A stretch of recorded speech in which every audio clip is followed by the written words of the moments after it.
Welcome to 26 Talks. My name is Latrice Stewart, and I'm the president and CEO for 26 Health. This month, our topic covers something that's not really discussed enough: menopause. I've gathered some girlfriends of mine to come along and have this conversation with me. So please enjoy as we discuss our own personal journeys.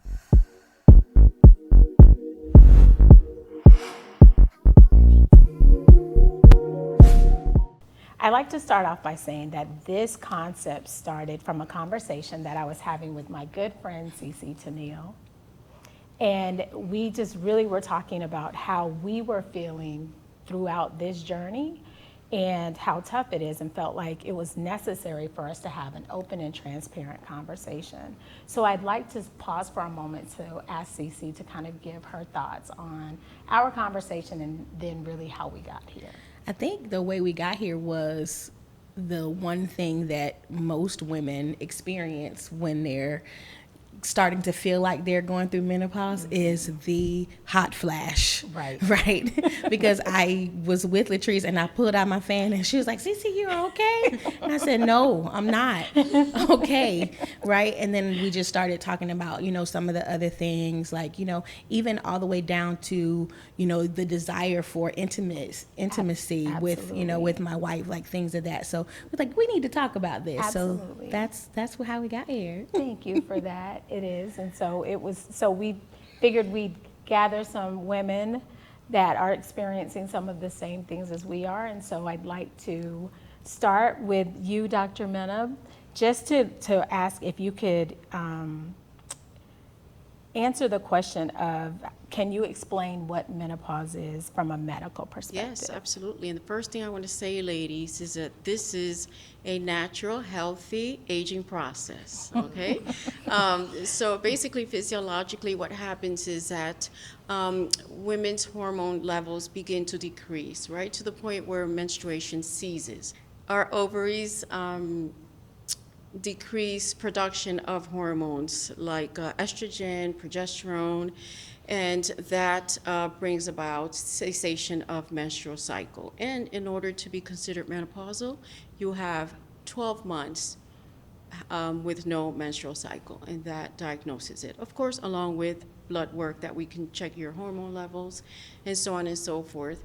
But along with that, I want to say some symptoms, which could be vaginal dryness, sweats, cold sweats, hot flashes, mood swings, and of course bone loss and memory loss and all, those type of symptoms. Okay. Thank you, Dr. Mena. This question is for the entire group. Ladies, people think menopause as hot flashes and mood swings. What's the biggest menopause myth you'd like to see retire, and what's the truth behind it?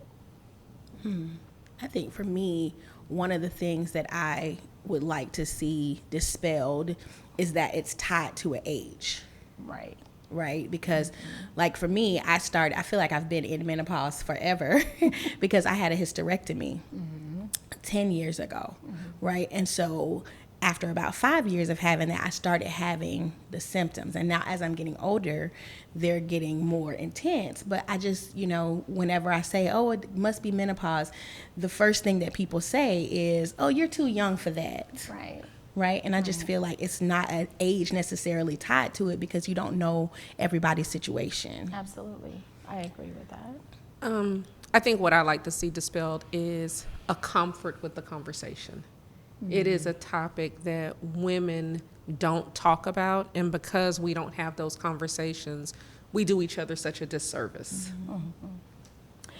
Yeah, I will say, I, like Cece, I had a partial hysterectomy when I was younger, and after I had my last daughter, and when I feel like I was having the same experiences of having the hot flashes and just kind of the mood swings and things like that, and people were like, oh, you're too young for that. And no, actually, my body is doing something different, so I'm not. But I will say, to your point, Michelle, I've had friends who they don't want to say the word menopause at all, and they are definitely in the range for it, but it's just not a conversation. People seem to feel like it's faux pas to have the conversation, and I think that it's okay. So the menopause usually occurs at about age 51 on an average. However, there is a wide range. 40 to 60 years of age is when women can typically start to go into menopause. All right, reproductive health and mental health are both very important to us at 26 Health. How can menopause impact your mental health? What are some things you can do to show up for yourself and care for your mental well-being during this time? Listen. First, I would like to start off and say it's ghetto here. The mental health, and again, it becomes about those conversations.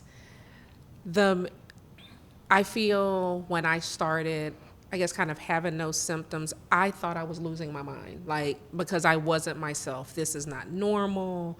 I'm not doing this. I'm not doing, just it was not myself. And you're going to, your first doctor, and they're like, oh, no, you're fine. No, I'm not, Right. But I think some of the things that I had to start doing for me was really being intentional with some of that self-care, some of having conversations with friends who are in the medical profession, who are experiencing menopause themselves or are treating. And one of the things I really recently did is I switched my OBGYN. I needed a doctor who would listen to me and not brush off what they felt I was going through when I'm telling you what I'm going through. I think also for me, one of the things that really helped with my mental health was learning to give myself grace, right? Like, okay, Cece, you're here, girl.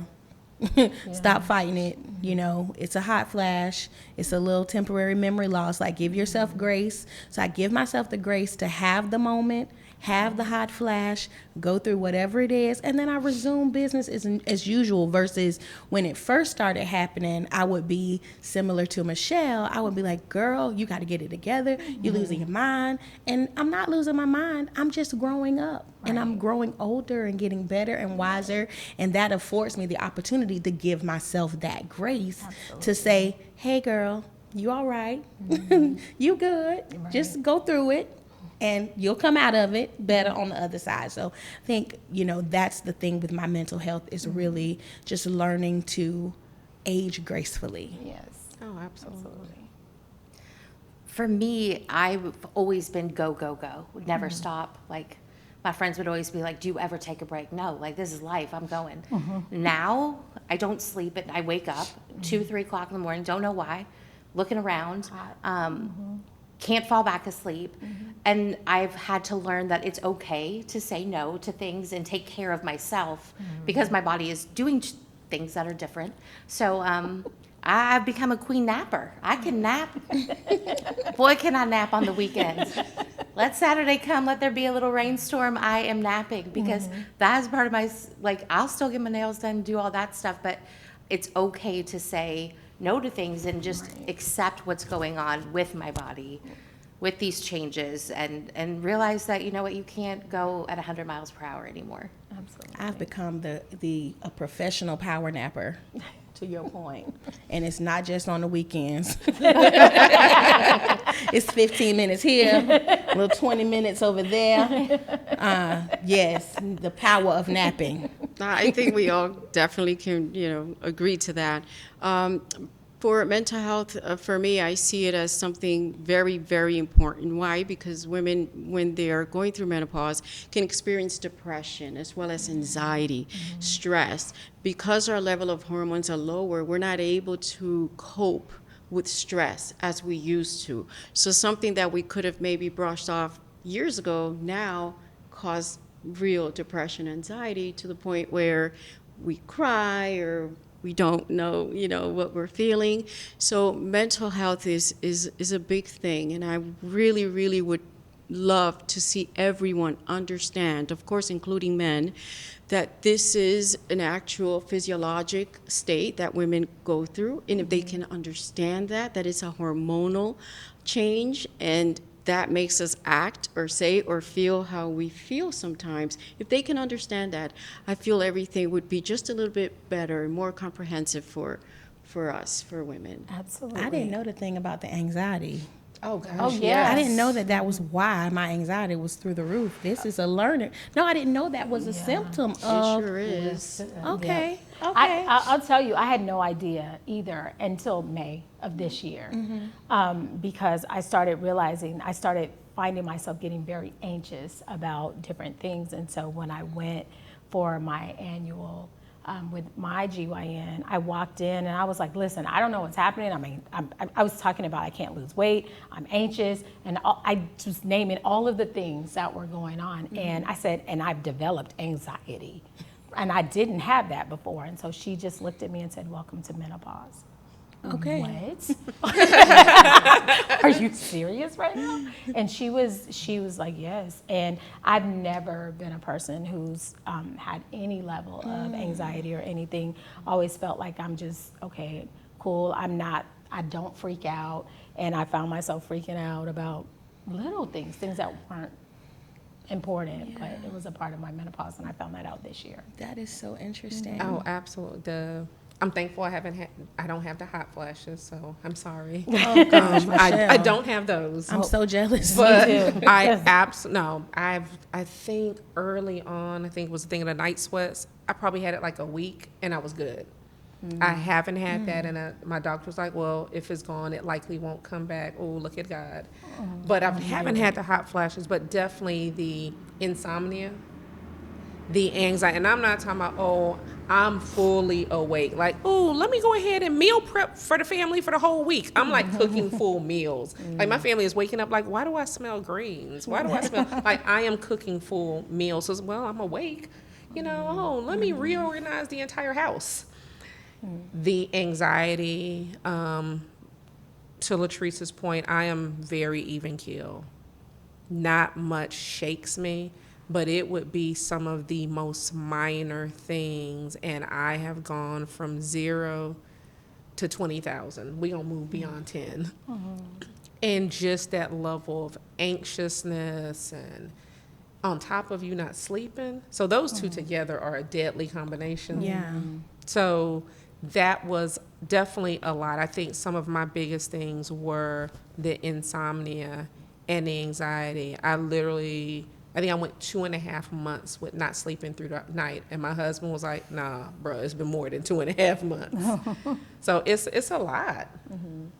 I found that I had to find ways to cope when I started feeling anxious, to speak to the mental health part of it.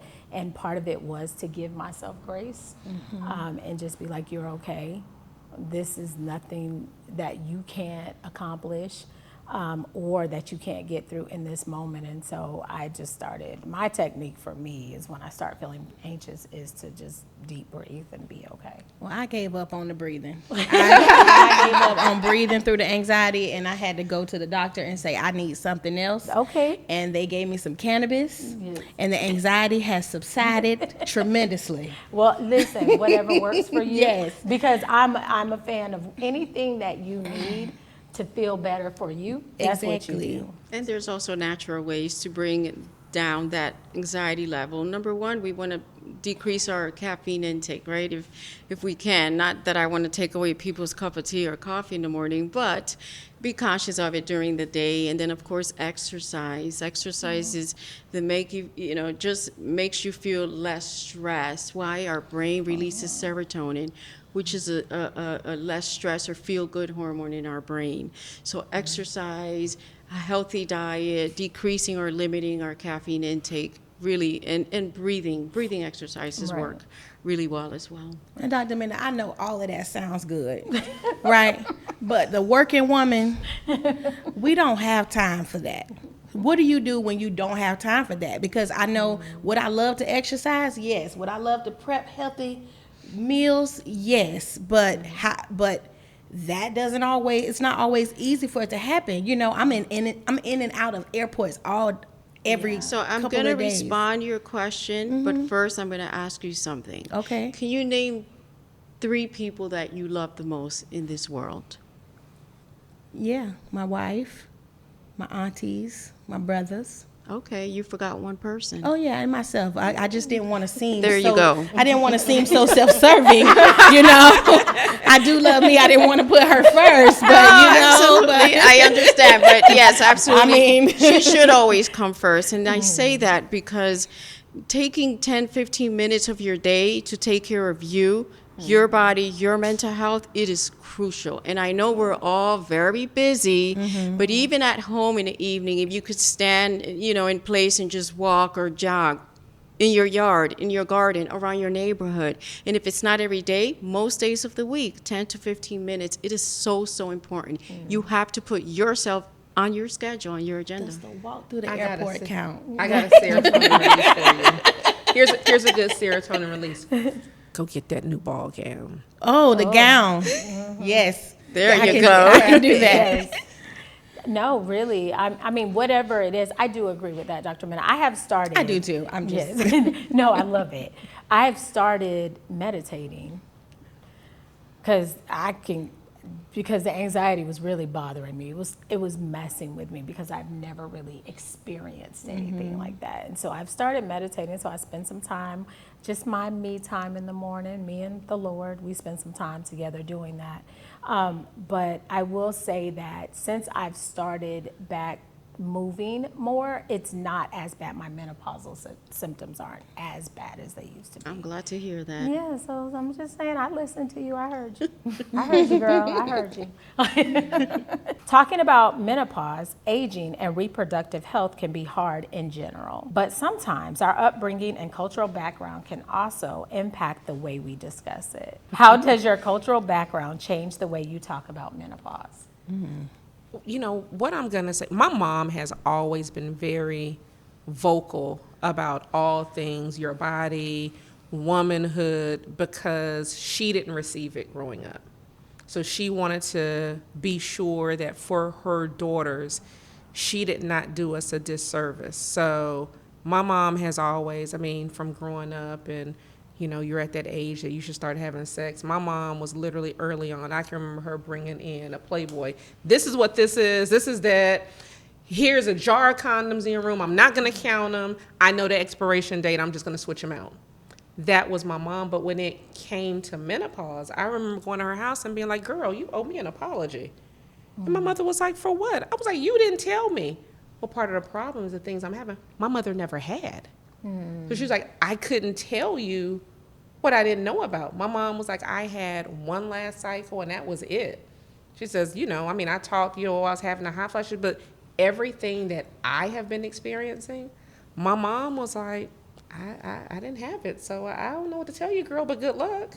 She's lucky, isn't she? She was like, Jesus loves you. Good luck. Go with God, Chuck. That is awesome. For me, culturally, menopause has not ever been a taboo. I remember hearing my mom, my aunts just talking about it, and friends that they were going through the same symptoms. And I thought it was awesome because they would offer each other support and tips and this, that, and the other. So I can't say it's been an issue for me culturally. Oh, good.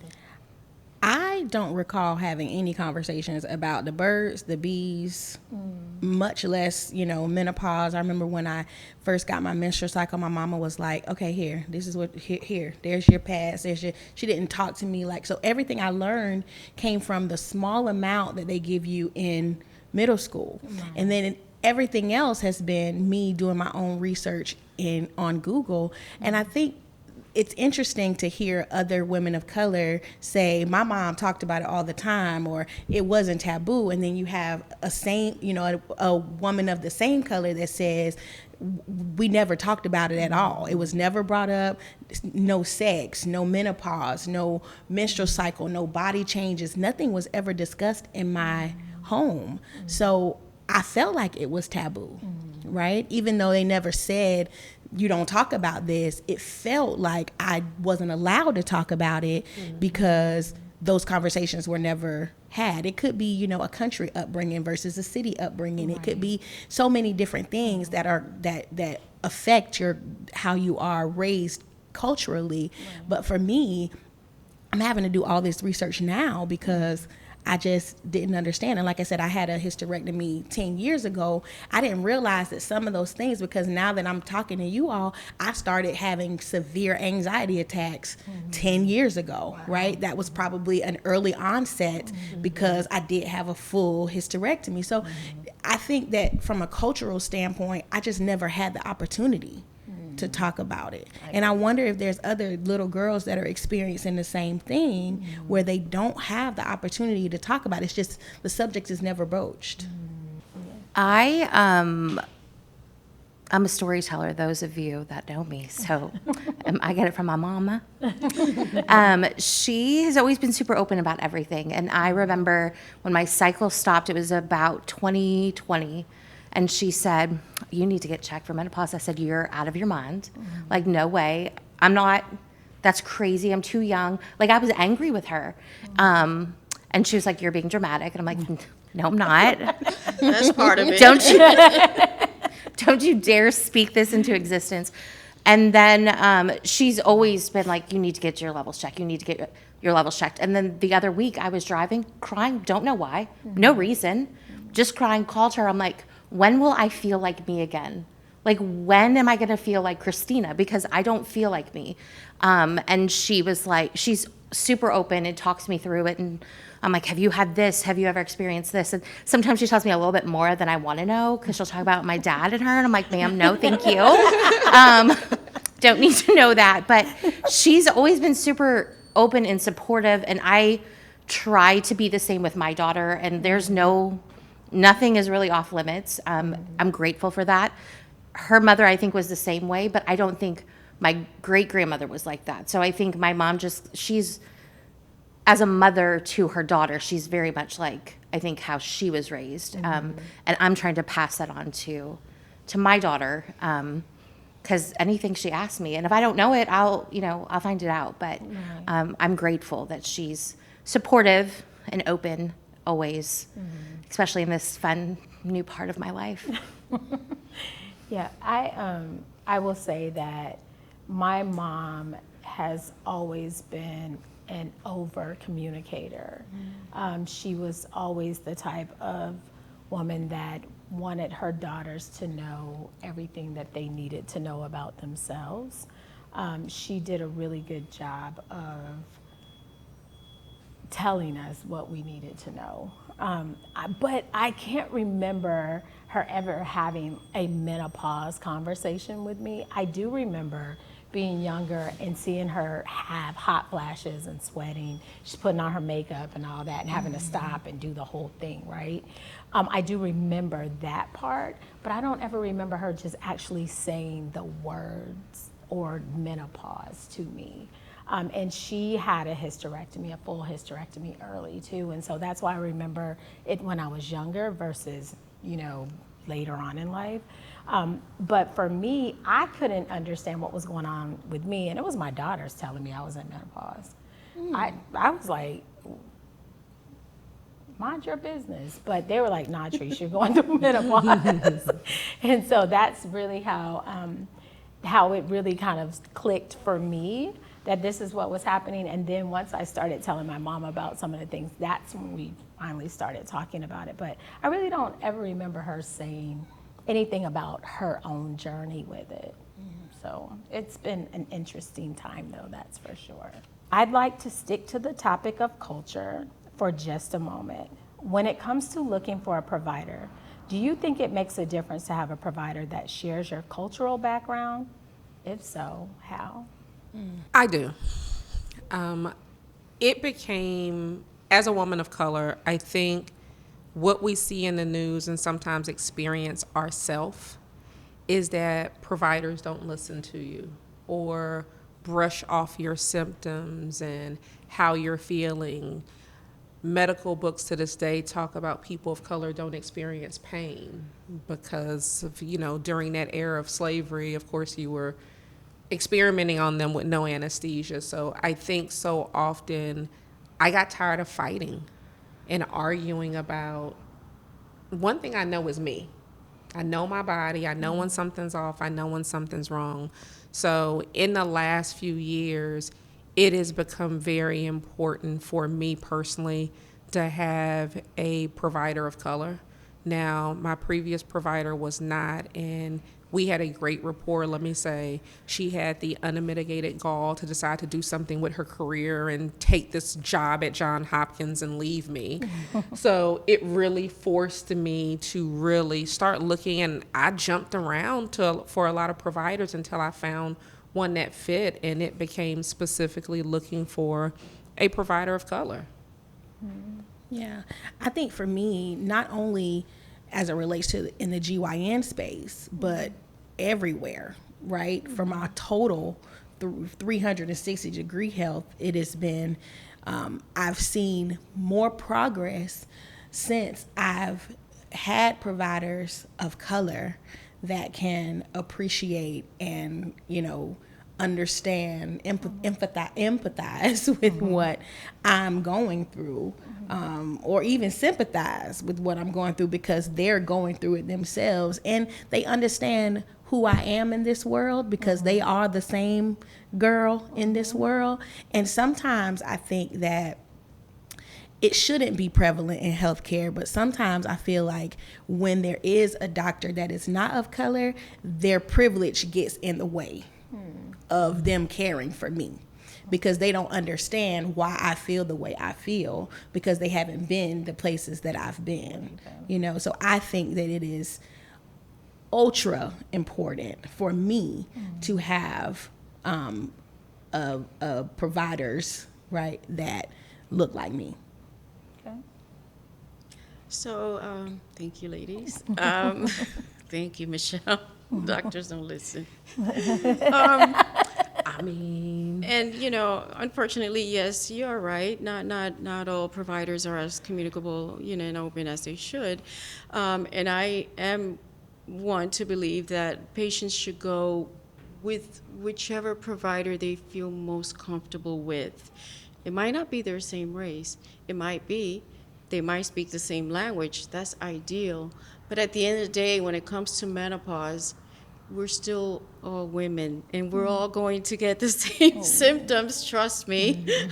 So for the sake of menopausal treatment and, picking out your gynecologist or your primary care provider, go where you feel comfortable, but always remember women are going to go through the same journey of menopause, and some of us experience the same symptoms. Some are worse than others, but we go through it. And one thing I want to point out that's very important is that when we are in medical school, we go through cultural competency classes, quizzes, exams, because it's important that although I might not be your same skin color, I'm a physician and I'm just going to take care of you as a whole. So yes, it's nice, but for those that are not able to, find a provider that they feel comfortable with, that speaks their language, of the same race. Always remember that at the end, a good provider is going to provide good care. Do you feel like personality, because I think you can go through every class you want to go through. You can have every test you want to go through, you want to have. However, it lends the same to bedside manner, right? Mm-hmm. Some doctors are just not nice. For sure. Right? Regardless of whether they're, I've had Black women doctors that have not been the nicest, but like you said, you got to find the one that works for you. But I don't think that cultural, how you handle somebody culturally is something that can be taught in a class, because personality comes into play at some point. Your background and who you are comes into play at some point, because people are different. Right. You're saying that it should be inside of you already. Mm-hmm. Yeah, and you're right. I do agree with that. But part of educating or making one more mindful of diversity in different cultures is respect. I might not feel the same way you feel in certain situations if we're different races, but the provider respecting that and understanding that, and always making sure that the patient feels respected and validated, although we might not be of the same cultural background. I until my daughter is biracial, and so until I had a child that is of color, I never thought about anything like that, which is horrible probably, but No, and where I raised her in Kentucky, there weren't a lot of providers of color anywhere we went. So when I moved here, my daughter established care where I've been employed. That was the first thing. She was so excited. Like, she had never seen so much diversity, and I felt bad as a mother because I'm like, how did I not ever think about that for her, you know? And she appreciates that. She likes that. She likes that she's able to see, you know, that there's women of color that are providers, that are, you know, successful in the business world, in the medical world. So from that perspective, for me, which opened my eyes, like, what's important to me, right.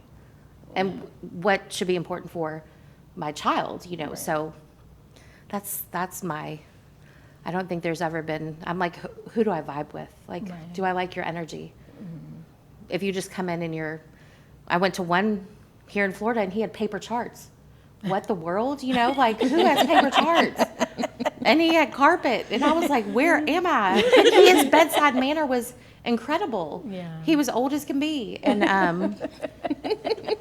but paper charts. So, You know, I never really thought about it a lot, and I think that it has to do with, my father was in the military, and so being that we lived on base, we would only see whoever was the physician on base. And so we went to the base hospital, everything. So whomever that person was, that's who you saw, and that's where you received your care. It wasn't until after, and being an adult myself and having to find care for me, that I started realizing, like, what's important to me. My youngest daughter, Nicole, my daughter Nicole, she was delivered by a Caucasian male, and I actually felt like he was probably the best doctor I've had in my life, OBGYN. And then, unfortunately, he passed away, and so I ended up finding an African-American female, and she is phenomenal. And I've been with her probably for almost 20 years now. But I don't think that I sought her out for that reason. If I'm being totally honest, I think that it was just kind of like, who do I feel comfortable with after I did my research? And she's just been that particular person. But I can sit here and say that not all of my physicians have been Black, you know, or African American people. I think that it's just kind of who I vibe with and what feels good for me. I absolutely love that we have a physician of color here, Dr. Mena, who really gets on us, and it doesn't matter. She doesn't care what we try to tell her. She is going to tell you if your BMI is big. Well, your BMI is this. So she's just basically letting you know, now you do the rest, figure it out, because you already know your BMI is too high. But she's so transparent. I love her. I love that about her. Thank you. And so I do think that it is important, though, to see diversity in healthcare, and for people to be able to have someone that they feel comfortable with, that looks like them, that understands their struggles and all of the things, so that they're able to receive the care that they feel like they deserve. Yeah. So I agree with that. Love your stories. Love them. All right, let's move on to something a little fun. If menopause came with a starter kit, what 3 things would you absolutely have in yours? Cece's fan. Thank you, Jesus, for it. Listen. I would have a fan, an electric one, a handheld one, and a paper one. Because that is, no, seriously, because that is the bulk of my experience right now, is the night sweats. Like, this fan is on my nightstand, and I can feel Jody stir when she's like, must be hot again. Because and I have my AC like down, because I'm trying to prepare myself for the hot flash. But definitely a fan. You got to have a fan. Everybody needs a fan. Fan. So you Where have them three fans things. So at? you just have. So you have three things. So all three of your things are fans. Fans. Oh, okay. Okay. A Great. paper one, an electric one, and a hand, and like one of the ones that go. What is it? Yep. Okay. Those are your fans. Nylon, I guess you would call it. What's yours, Christine? Oh, a fan, 100%. This saved me before we started. I full on. We didn't plan it. Have to have a fan. I think this is something you have to have because there's so much going on. Like you have to have a person that you can laugh with. Right. Because because some days you just feel crazy, and just having that friendship, that sisterhood that you could laugh about. It doesn't even have to be about menopause. Like let me just laugh. And I gotta say, I don't think I've ever laughed so hard at any job I've ever been at until I came to 26Talks. That's what we're here for. I know, and I love it. I go home like I had an ab workout. So you have to have girlfriends and the sisterhood where you can be yourself and get some of that because it helps my anxiety. If I have a good laugh, I'm good. That's my natural medicine. Tissue, because I cry. I don't know why. I just cry. I cry all the time, and I talk to myself. I talk myself out of it. I'm like, okay, sis, this is a moment. You're having a moment right now. Okay, I need you to pull it together out loud. I don't care. At my home, not maybe in the car, but not like out in public. But I am 100% having full on like talk myself down. Like I need to have tissue, and I'm like, okay, you're all right. You got this. It's a moment. It's gonna pass. So yeah, fan, good girlfriends, and tissue. Love that. I love the confirmation that I'm not crazy. Thank you. Oh, all day. Because I talk to myself all the time. Dr. Bennett's like, do you answer? I said, sometimes. Sometimes. Especially if I'm about to have an argument with somebody, I will prepare what they could say and what I'm going to say back. Yeah. Yeah, you have to. You got to be prepared. That's good. Michelle. Don't air that part because this will make me look a Let's little see, crazy. my three things I would have.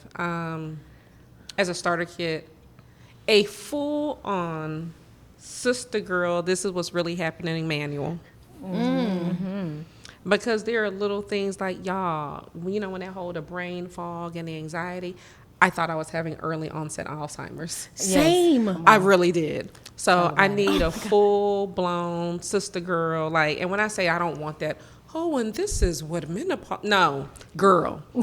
That's what I need. Like, this is what's going to happen. This is what's going on. I think, two, definitely everyone should come with their own support system. Like, people who really get you and are okay with this new you. Because it changes every day. I don't like that phrase, the new normal, because there's nothing normal about this. So, and the third thing, just because those who know me, snacks. I need some snacks. Snacks. So I'd have three things, but I'm a little bit more practical. Number one, a bottle of melatonin. Number two, passion fruit tea, because it decreases your anxiety I need a levels. pad so I can write down all this stuff about the mental Have a cup station. of tea of passion fruit at night before bedtime, and you will thank me later. And number three, chocolates. Those are your, okay. Well, I'm a little different. So my number one thing that I would have in my starter kit definitely is a fan, because I will tell you, and this is the honest truth, if you came to my house and you saw it, I have a fan, a stand-up fan on the side of my bed that my husband bought me with all the different cycles. And I also have another fan in my bathroom for when I'm getting dressed. So I the one have that you take with and you I have to a little functions. fan that I take with No. me to functions. They're like have a big- readers. That's They're the one everywhere. that's beside the bed. So the one that's beside the bed, because I do have one I take with me to functions. I can take it out because it's also a traveling fan. So it stands on a stand, and then I can take it out and take it with me when we go to the beach or something. Because yes, I'm that hot. So I will have a fan at the beach. But then I also have a handheld. So it would be fans. I will say that probably like some ashwagandha or something. Oh, like yes, for sure.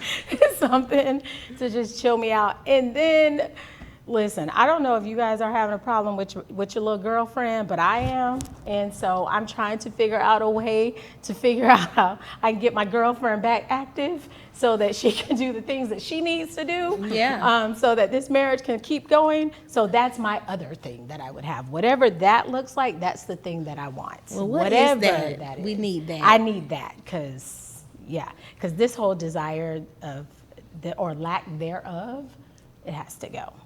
So those are the things that I would need in my little bucket of tricks for me. All right, we're going to wrap up with a final question. If you could send one message to your younger self about your health and aging, and I'm going to give you a little time, what would it be? How could our services here at 26 Health, and especially our Venus Center, have helped?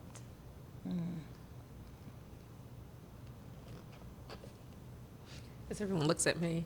I would tell my younger self to stay on top of your health.